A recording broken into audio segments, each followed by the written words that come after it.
Bueno, ahora sí retomamos nuestra programación en el marco del segundo Congreso Nacional de Razonamiento Probatorio, una dimensión holística en el proceso penal colombiano. En estos momentos vamos a iniciar con la presentación de nuestro siguiente ponente, Paul William Cifuentes Velázquez, director de Lingua Franca. El profesor Paul Cifuentes es filólogo y filósofo de la Universidad Nacional de Colombia y doctor en investigación criminal y ciencias de la conducta en México. El doctor Cifuentes ha sido docente de redacción jurídica, argumentación jurídica, inglés jurídico, oralidad, filosofía del derecho, entre otras, por más de 15 años. Ha llevado sus capacitaciones de alta complejidad a espacios tan importantes como el despacho del magistrado Rojas Ríos en la Corte Constitucional, la Fiscalía General de la Nación, la Contraloría General de la República y múltiples ministerios y superintendencias y entes territoriales. Ha sido y es perito en lingüística forense en más de 150 casos en Colombia y en Latinoamérica en asuntos relacionados con suplantación de identidad, plagio, conductas verbales punibles, pertinencia de evaluaciones escritas de concursos de méritos, entre otros. Es traductor de una de las obras más importantes de la doctrina probatoria anglo, Repensar el derecho probatorio. Es miembro de la Red Colombiana de Razonamiento Probatorio y la Asociación Internacional Lingüística Forense y Jurídica, entre otras organizaciones académicas y científicas. Por favor, demos un fuerte aplauso. Bueno, muy buenas tardes. Creo que estuvo un poquito demorado al inicio. Almorzamos y bueno, ahí se fue yendo el tiempo. Pero espero que estemos a tiempo para que pues llegue la gente. Un cordial saludo a todo el público que está acá. Veo público variado, estudiantes. Veo también los compañeros, las compañeras ponentes pues estarán por llegar porque estábamos allá compartiendo el almuerzo y no, pues yo tuve que adelantarme. A los miembros de la Fuerza Pública, que los veo arriba, también un cordial saludo. Muchísimas gracias pues, por la invitación al doctor Julián, el presidente, la doctora Zaira.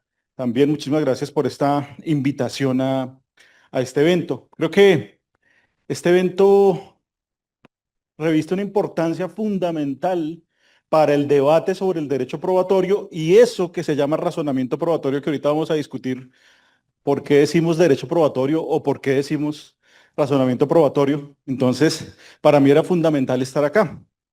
Además, porque les cuento que en la pandemia, cuando todos estábamos encerrados, me di a la tarea de traducir una obra de 600 páginas, más o menos, 500 y algo, que en inglés, a ver si se funciona.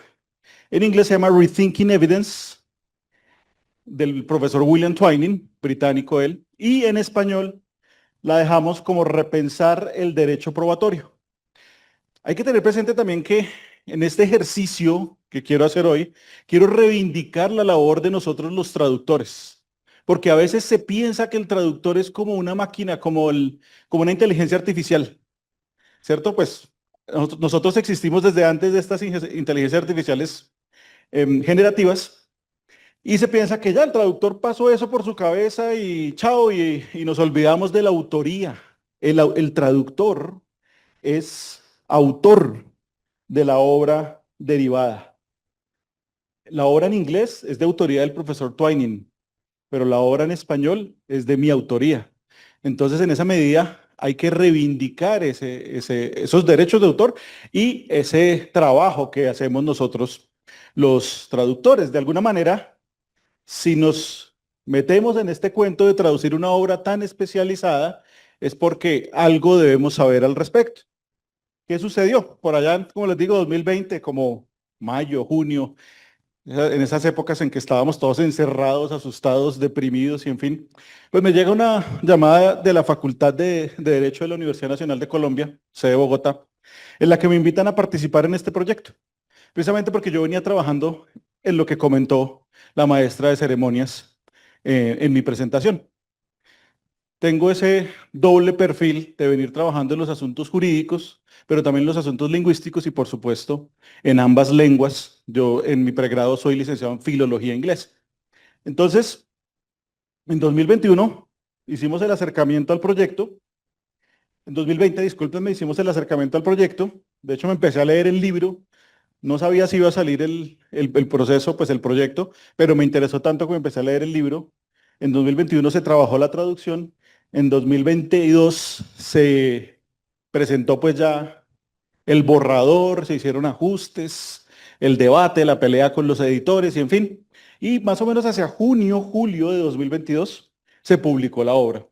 A partir de ese momento la obra ha sido un éxito, no sé si en ventas, pero por lo menos académicamente ha sido un éxito en la medida en que ha tenido muy buenos comentarios, por ejemplo, de la Escuela del Razonamiento Probatorio de Girona. El profesor Ferrer, la profesora Carmen, han hecho muy buenos comentarios de esta obra. Les parece una de las mejores traducciones que se ha hecho sobre la doctrina de, vamos a decir, razonamiento probatorio, entre comillas. Ahorita miramos por qué, del razonamiento probatorio anglosajón, ¿cierto? Ese ejercicio que se ha hecho de traducción. Hay otras traducciones, hay una obra del profesor Twining pues, que ya se tradujo. En este momento estoy trabajando en un proyecto del profesor Mirhan Damaska, que se llama en inglés Evaluation of Evidence. En español va a quedar como valoración de la prueba. Y también del profesor Mirhan Damaska hay ya unas obras traducidas, pero dicen los profesores de la Escuela de Girona que esta destaca por su calidad. Entonces esperemos que eso sea cierto, quiero creérmelo, y en esa medida pues quiero hacerles un poquito la socialización de este ejercicio y de este proceso. Yo traje aquí 6 afirmaciones principales por las que uno debería hablar de William Twining en un evento de estos que se llama o que tiene como eje el razonamiento probatorio. 1. Reivindica la investigación de los hechos como materia relevante en la educación y la práctica jurídica. Vamos a estar hablando más en detalle de eso. 2. Sistematiza la tradición racionalista angloamericana. Vamos a hablar un poco de qué se trata esto. Creo que hay que apagar este de aquí, que me está generando, no sé si alguien me puede ayudar a apagarlo. Qué pena. Que me está generando retroalimentación.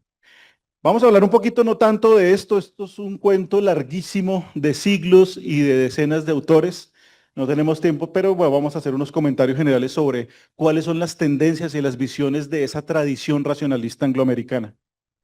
3. Define y deslinda una disciplina que estudia la recepción y el uso de la evidencia en la argumentación sobre las controversias de hecho. Aquí traté de evitar palabras o expresiones como derecho probatorio, razonamiento probatorio e incluso prueba, ¿no? Hablamos de evidencia, ya van a ver por qué. Pero pues fíjense que el término evidencia puede ser un poco más abarcador. Cuarto, le da un lugar preponderante de la argumentación racionalista en la solución de las controversias de hecho. Vamos a ver también de qué se trata eso un poco. Quinto, asume una postura multidisciplinar en el abordaje de la prueba. Sexto, es fuente fundamental para la Escuela del Razonamiento Probatorio Hispano. De eso no voy a hablar, simplemente les dejo la afirmación aquí puesta. Yo creo que algunos de las compañeras o compañeros ponentes van a estar hablando de autores como lo decíamos, el profesor Jordi Ferrer, la profesora Carmen Vázquez, y de ahí para allá toda una playa de autores que han venido discutiendo estos temas en el mundo hispano y en el mundo, digamos, del portugués, ¿no? Autores también brasileros y portugueses que se han metido, digamos, en esa misma escuela. Entonces, empecemos a trabajar. Les propongo estos cinco capítulos o secciones de mi charla. Esperemos que nos alcance el tiempo. Voy a tratar de ser preciso y rápido. Vamos a empezar a hablar de tomarnos los hechos en serio. Después vamos a hablar de la tradición racionalista. Después de qué es el derecho probatorio. Ahí hay varios debates interesantes. Vamos a hablar finalmente de razonamiento y argumentación y un poquito de multidisciplinariedad al final. El profesor Twining hace una crítica a la tradición de la educación jurídica en el mundo anglo. Y tendrían ustedes que preguntarse si en el mundo hispano y en Colombia particularmente sucede lo mismo. Hay un desbalance en la formación de los abogados y los investigadores en relación con dos cosas. Creo que se está viendo incompleta la presentación. Si pudiéramos, no sé si es posible, subirla un poquito, porque aquí se está perdiendo información. Hay un desbalance exagerado, dice el profesor Twining, entre el estudio de la investigación de las reglas de exclusión probatoria, digamos ese ejercicio de admisibilidad que aquí en Colombia ha tomado la forma de pertinencia, conducencia y utilidad. En el mundo anglo tiene que ver mucho con reglas de exclusión. ¿Qué podemos excluir como prueba?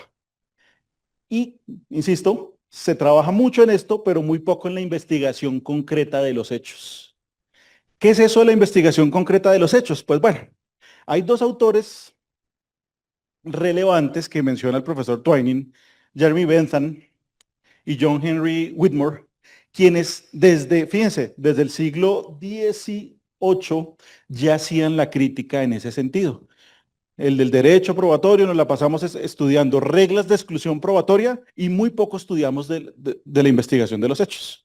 Entonces ellos dicen, en el derecho probatorio hay dos, digamos, dos componentes. Uno, las reglas, la regulación que haya. Recuerden que este es un sistema common law, ¿cierto? No, digamos que las normas positivas son menos frecuentes, aunque las hay, por supuesto, pero son menos frecuentes. Entonces, nos ponemos a estudiar mucho qué hay, digamos, doctrinalmente, en un sentido amplio de doctrina, no solo literatura académica, qué hay doctrinalmente al respecto de creo que se me adelantó, al respecto de la prueba como reglas de exclusión, pero también hay una cosa que ellos llaman los principios de la prueba.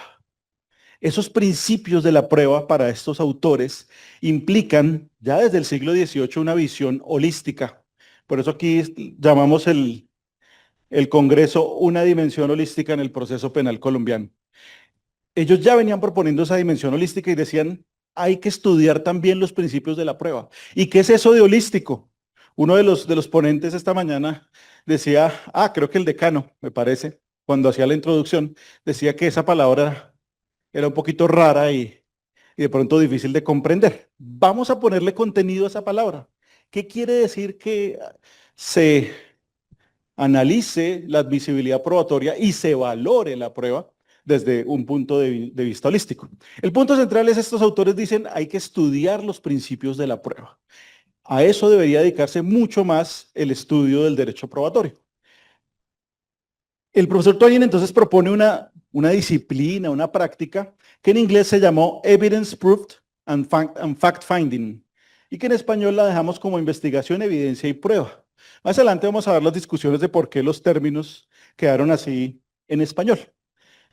¿De qué se trata esencialmente? De diferenciar esos dos campos, reglas de exclusión y principios de la prueba, y de que esos principios de la prueba, pues, permitan dar debates sobre la admisibilidad, sobre la valoración. El profesor Twining no habla del estándar en este libro. Aquí esa es una pregunta interesante.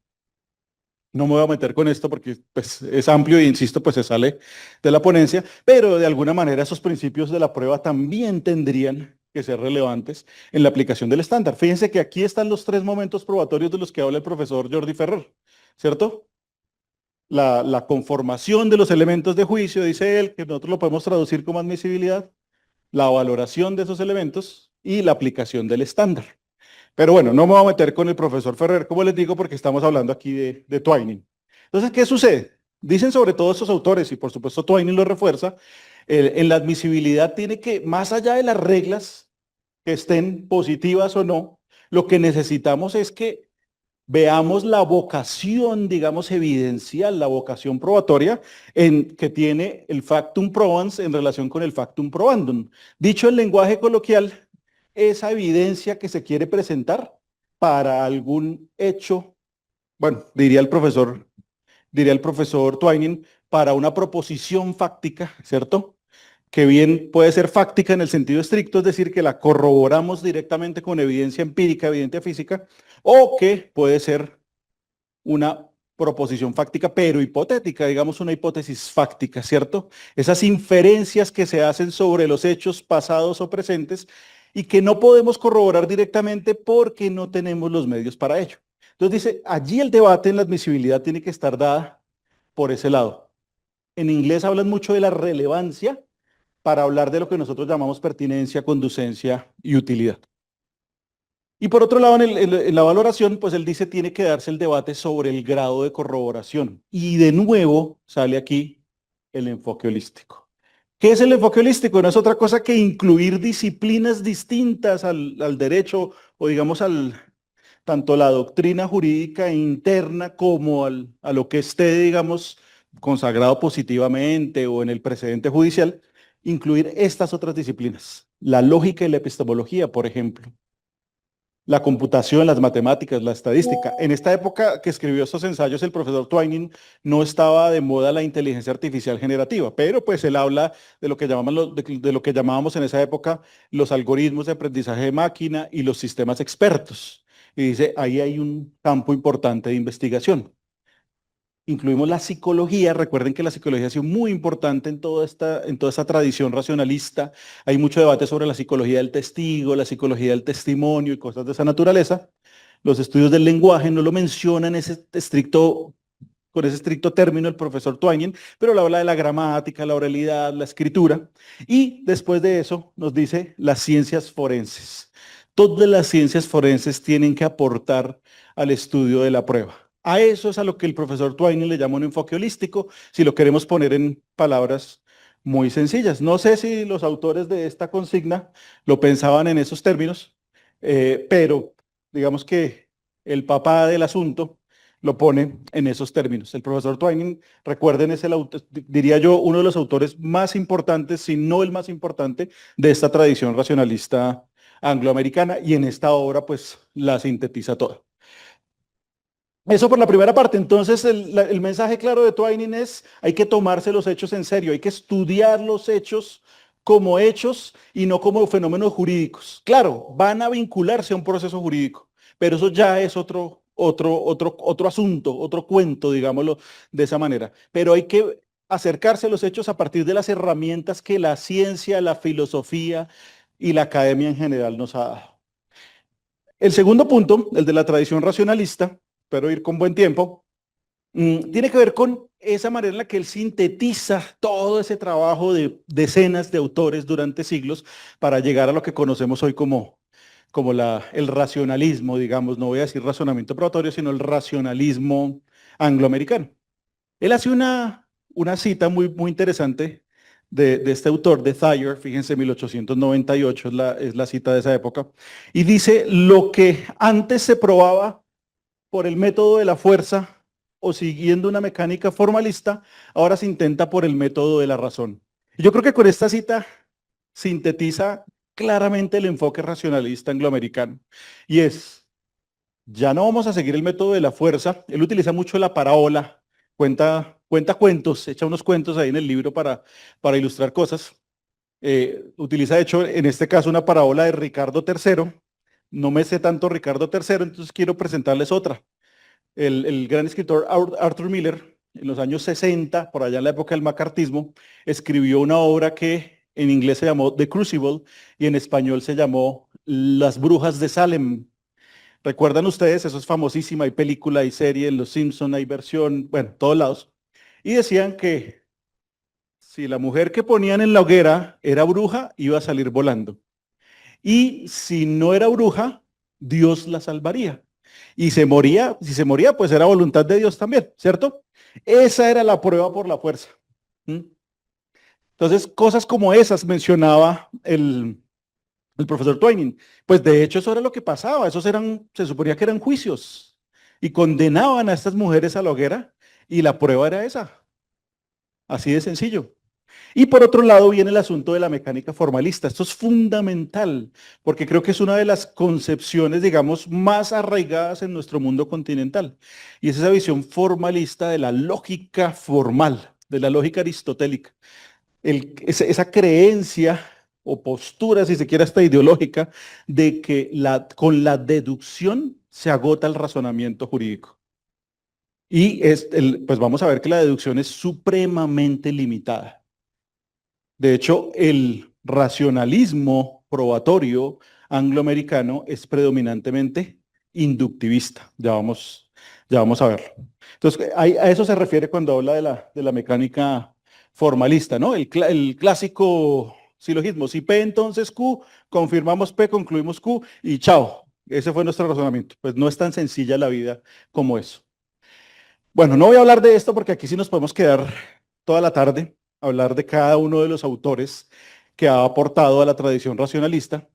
Simplemente ahí les dejo para que les quede la inquietud.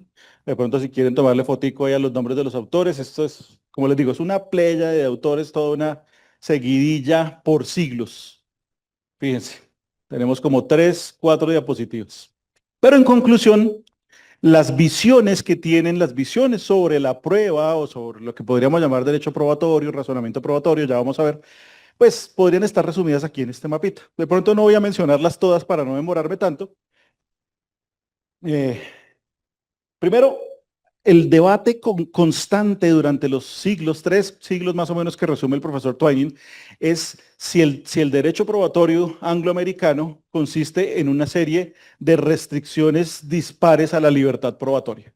Es decir, en algunas jurisdicciones hay ciertas restricciones, en algunas otras jurisdicciones hay otras restricciones, y en últimas hay quienes podrían decir el derecho probatorio es eso, un montón de restricciones o un montón de reglas de exclusión probatoria.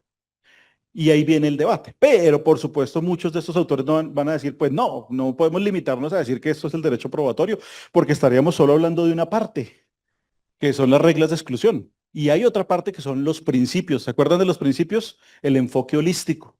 Entonces ahí vienen un montón de debates de, por ejemplo, si somos baconianos o no somos baconianos en la inducción, si pensamos bien en la inducción, en la probabilidad inductiva, al estilo de esta escuela del positivismo lógico y en fin, un montón de debates filosóficos súper interesantes. De nuevo, no voy a entrar en detalle de ellos, pero hay un punto central y es que el racionalismo angloamericano no es escéptico. ¿En qué sentido no es escéptico? En que considera que sí se puede llegar a la verdad con cierto grado de probabilidad. Porque recordemos que en la tradición, sobre todo la tradición británica, hay autores empiristas muy radicales. Pensemos en David Hume. Voy a parodiar un poquito, ¿no? Después no me vayan a crucificar por decir algo exagerado de David Hume. Para David Hume nada existía y no era posible llegar a nada. Sí, David Hume era como, pues nuestro cerebro nos puede estar, esas sillas las veo amarillas, pero realmente ese amarillo no existe, ¿cierto? Es el reflejo de la luz y bueno, en fin. Entonces, claro, como esa tradición empirista británica es tan fuerte, es importante dar ese debate de no, los racionalistas angloamericanos no son escépticos. Ellos consideran que sí se puede llegar a la verdad, así sea con grados de probabilidad, pero sí se puede. Porque fíjense que los escepticismos extremos nos pueden llevar a un relativismo epistémico en el que nada se puede hacer, ¿cierto? O creer que nada es verdad y que nunca vamos a poder verificar absolutamente ninguna proposición, o lo contrario, que cualquier postura vale. Esos dos extremos son peligrosos, ¿cierto? Él tiene un capítulo en el que se dedica a esto, pero bueno, no voy a entrar en detalle. En su resumen de la tradición angloamericana, él hace un modelo de la decisión judicial y un modelo de la prueba. Ese modelo dice él que el modelo de la prueba es un subcomponente del modelo de la decisión judicial. De hecho, se centra mucho en que todos estos elementos van a ser relevantes como componente de la motivación de las decisiones judiciales. Y también ahí tiene todo un capítulo al respecto, pero no voy a entrar en todo ese detalle. Finalmente, hablemos de dos cositas para no demorarnos tanto. Empirismo e inductismo. De nuevo, el racionalismo angloamericano es empirista sin ser escéptico, es decir, claro, debemos tener evidencia material, concreta, de las proposiciones en algún punto de una línea de razonamiento. No podemos simplemente asumir hechos como verdaderos sin tener evidencia. Y por otro lado, es inductista, ¿cierto? El razonamiento más frecuente va a ser la inducción, no la deducción. Ya vamos a ver más adelante un poquito al respecto. Y por otro lado, asumen una postura de epistemología cognitiva. ¿Qué es eso de epistemología cognitiva? La verdad por correspondencia y no por coherencia. Es decir, de nuevo, esto digamos reafirma el compromiso empírico.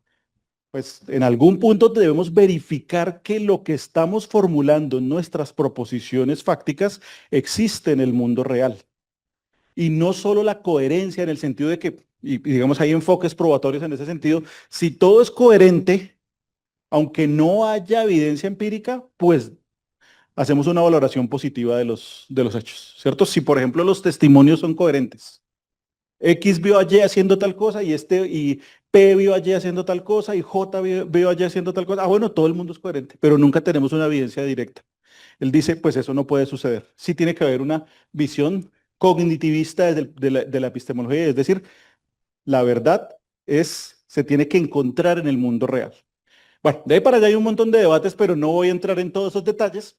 Y ahora voy a comentarles la definición que hace el profesor Twining de el derecho probatorio. Tiene un capítulo que se llama así, ¿qué es el derecho probatorio?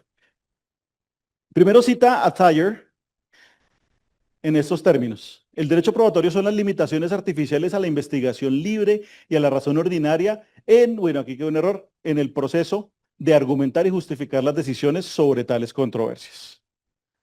Luego cita a McNamara, que revisa a Thayer. Entonces, McNamara, ¿qué complementa? Dice que el derecho probatorio es ese cuerpo de doctrina más reglas que regula la recepción y el uso de la evidencia en la argumentación y la determinación interna de las controversias de hecho.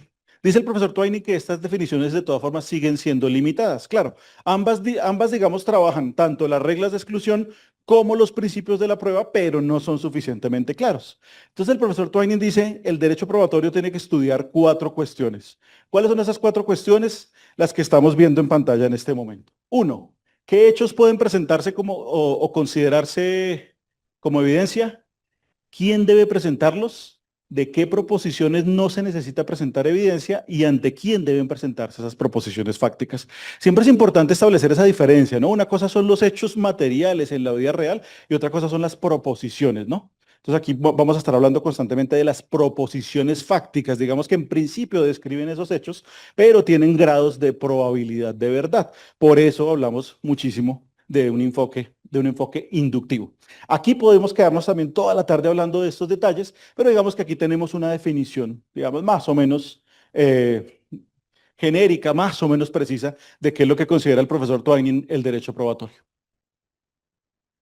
Ahora, Twining vuelve al debate de si el derecho probatorio son excepciones o son principios. Y él dice, incluso si se acepta que el derecho probatorio son excepciones, tenemos que estudiar los principios porque son los que nos van a permitir entender esas excepciones. Y aquí viene la parte en la que les quiero comentar los asuntos de traducción. Fíjense que tenemos la palabra evidence en inglés. En español podría ser derecho probatorio, podría ser evidencia, podría ser prueba, y en todos los casos esto podría ser el nombre de una disciplina. De hecho, en inglés le dicen evidence a la disciplina que estudia la prueba, o podría ser evidencia en el sentido amplio que abarca más allá, digamos, de la prueba procesal. Tenemos proof, que es así claramente, es prueba en el sentido de evidencia empírica, material, física, concreta, ¿cierto? Y tenemos fact-finding, que lo podríamos traducir como investigación de hechos, determinación de hechos, motivación de hechos y similares. Luego viene otro de los términos que es bastante controvertido en la traducción, law of evidence. ¿Qué será esto de law of evidence? Podríamos entenderlo como derecho probatorio, en español, en el sentido de ese conjunto de reglas y excepciones a la admisibilidad probatoria. Tenemos también evidence in law. ¿Cómo hicimos la traducción de evidence in law?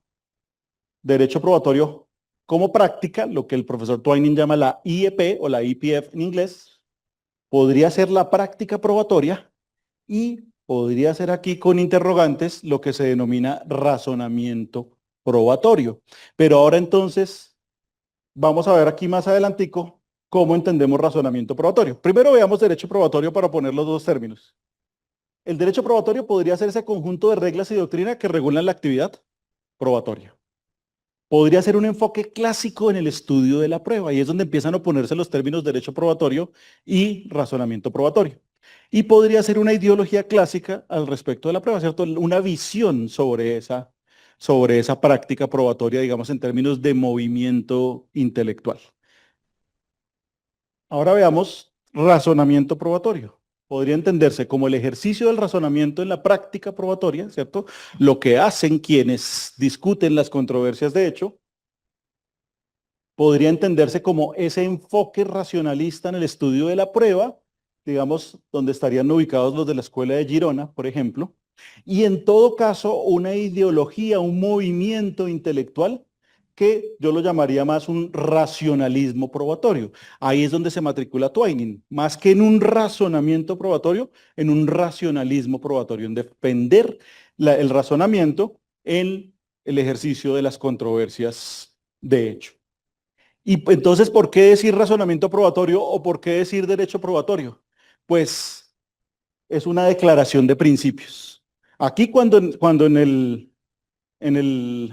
eslogan de nuestro Congreso dicen razonamiento probatorio, entiendo yo que se está haciendo una declaración de principios. Se está diciendo, tenemos un enfoque racionalista de la prueba. No, o no vamos a defender otros enfoques, que son, digamos, podrían ser los persuasivistas y cosas de esa naturaleza. Ahí está el punto. Bueno, eso al respecto. ¿Por qué repensar el derecho probatorio? Así se llama el libro, pero no me voy a meter allí porque ya me pusieron el anuncio de que me queda muy poquito tiempo. Viene el asunto del razonamiento y la argumentación. Voy a ir un poquito más rápido, simplemente dejemos claro que razonamiento y argumentación no es lo mismo. La argumentación tiene un componente discursivo, el profesor Tuarin lo refiere acá. Pero aquí lo interesante es que Twain hace esa crítica de la enseñanza clásica de la deducción y la inducción, y recuerden ustedes esa visión de que la deducción no soluciona todo, ¿no? Entonces, por ejemplo, fíjense que la enseñanza clásica en nuestro contexto, por ejemplo, colombiano, tiene unas fórmulas casi ritualísticas que se repiten constantemente. ¿Qué les han dicho sobre deducción? ¿Alguien? ¿Alguien que nos diga si? ¿No? ¿Ni idea? ¿Ni siquiera les han dicho? Los estudiantes, ¿qué les han dicho sobre? Bueno, clásicamente nos dicen que deducción es un razonamiento que va de lo general a lo particular. Falso. No sé de dónde sacaron eso. No sé si es una mala interpretación de Aristóteles, pero para Aristóteles era un razonamiento que tenía 100% de certeza en su conclusión. Y si ustedes leen a los contemporáneos de la lógica, pensemos en Irwin Copy, Carl Cohen, Introducción a la Lógica, ellos van a decir, es un razonamiento, es una forma de razonamiento en el que las premisas son suficientes y necesarias para llegar a la conclusión. Y la inducción, pues digamos, uno podría decirlo de manera sencilla, va a ser todo lo contrario. Pero además de eso, hay un problema en que se enseña también la inducción como una cosa ahí, digamos, desordenada, y sucede que hay diferentes formas de inducción. El profesor Twain hace énfasis, por ejemplo, en abducción, paraducción. La abducción, de hecho, es el ejercicio del indicio. Esa es la forma de razonamiento del indicio. Pero bueno, insisto, ya me pusieron allí el cartelito. La deducción es limitada. Ya lo decían también algunos de los ponentes, aplica para los casos fáciles, pero para los casos difíciles se requiere la justificación, los razonamientos de segundo orden y lo que llama el profesor Twain sistemas abiertos. En últimas, otras formas de razonamiento que no sean la deducción. La deducción, insistimos, es demasiado limitada. Y entonces también el profesor Twain nos habla del debate de la argumentación jurídica. Creo que eso también lo tenemos suficientemente claro, pero recordemos que cuando la argumentación jurídica se da sobre las controversias de hecho, pues será una argumentación, digamos, probatoria. Habría que pensar si derecho probatorio, razonamiento probatorio, todos los debates terminológicos que vimos antes. Y por el lado de la argumentación jurídica, cuando se da sobre las controversias de derecho, pues será interpretativa o argumentación jurídica en el sentido estricto, ¿no? La escuela, por ejemplo, del profesor Atienza y cosas de esa naturaleza. Terminemos con el asunto de la multidisciplinariedad. Recuerden que el enfoque holístico implica que la valoración de la prueba sea multidisciplinar. Y nos mencionaba el profesor Twain todas estas disciplinas que yo les dije al principio de esta ponencia. El profesor Twain no habla, como les digo, estrictamente de estudios del lenguaje, él habla de narratología, digamos, tímidamente se acerca a los asuntos lingüísticos que son los que yo manejo. Pero sí quiero contarles que ya esto no es Twain, esto soy yo aquí ya en primera persona, no tanto en tercera como está ahorita, y es que la lingüística le puede aportar al mundo probatorio un montón de elementos, ¿cierto? En el ejercicio de la fundamentación de esos principios, la misma lingüística tiene componentes lógicos, aporta en el sentido también epistemológico y en la expresión. De hecho, nosotros, por ejemplo, en lingüística tenemos un término al que le llamamos modalidad epistémica y es cómo expresamos las creencias que tenemos sobre ciertos hechos, ¿cierto?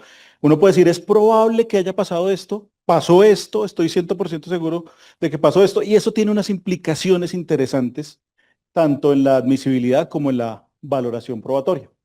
Por supuesto, el análisis probatorio que aporta a la valoración en términos, por ejemplo, de autenticidad, y ahorita con las inteligencias artificiales generativas, el ejercicio de autenticidad va a ser fundamental. ¿Y quién nos puede decir cuándo una comunicación parece auténticamente hecha por un humano o por una máquina? Pues la lingüística es la que tiene que decirnos esto.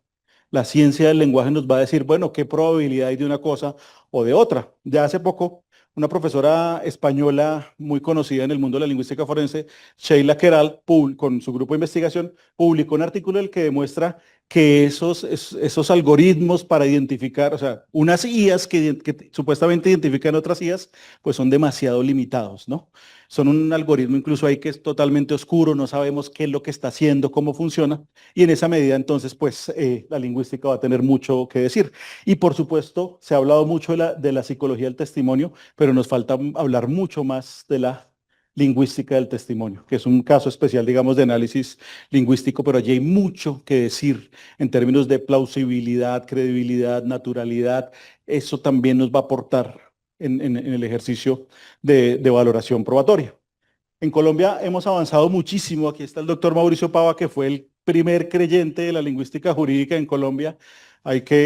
Yo siempre lo reivindico. En 2011 presentamos el primer informe pericial de lingüística forense en una suplantación de identidad. 2011, imagínense. Estamos a 2025. Y de nuevo, de verdad, un agradecimiento especial a Mauricio Pava porque siempre ha creído en esta disciplina. Desde que nos conocimos, él siempre, cualquier caso, lingüística forense ahí metida por todos lados. Entonces, hemos hecho muchísimas cosas en Colombia al respecto de la lingüística forense.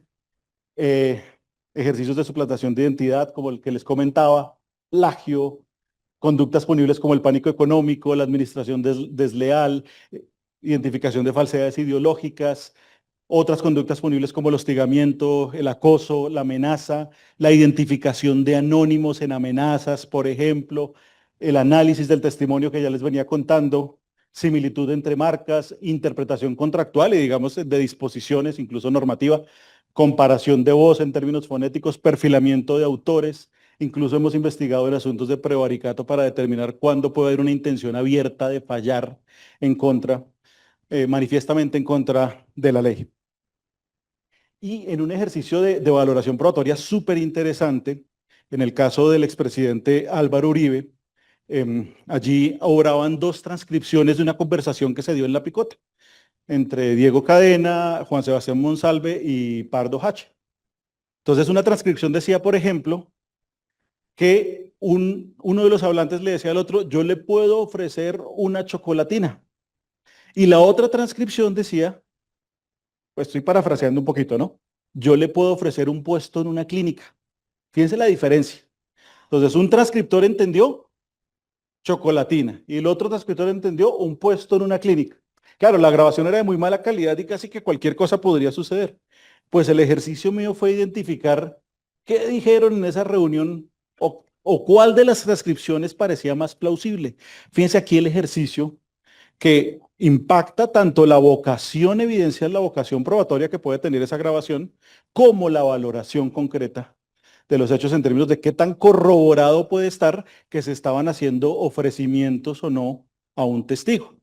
Ese ejercicio pues no fue protagonista en el juicio, pero sí fue protagonista en ese momento en el que iba a precluir el proceso. Recuerden ustedes que la fiscalía solicitó la preclusión y a partir de este informe de lingüística forense, pues no únicamente, pero sí incluido allí, se dio la argumentación para no precluir. Fue muy interesante, de hecho yo creo que con este informe de lingüística forense hicimos historia. Es el primer informe de lingüística forense citado en una decisión de un tribunal. El Tribunal de Bogotá lo citó y también la juez en primera instancia lo citó. Entonces, bueno, eso les quería contar yo. Próximo proyecto, Evaluation of Evidence, como les comentaba, espero que esté el próximo año, ya está casi terminado, hay que hacerle control de calidad y el proceso editorial que toma su tiempito y les estaré contando. También, valga la cuña, si les interesa el libro del profesor Twining, está allí en el stand que tenemos de lengua franca. Y bueno, no sé si hay espacio de preguntas o cerramos ahí, ustedes me dirán.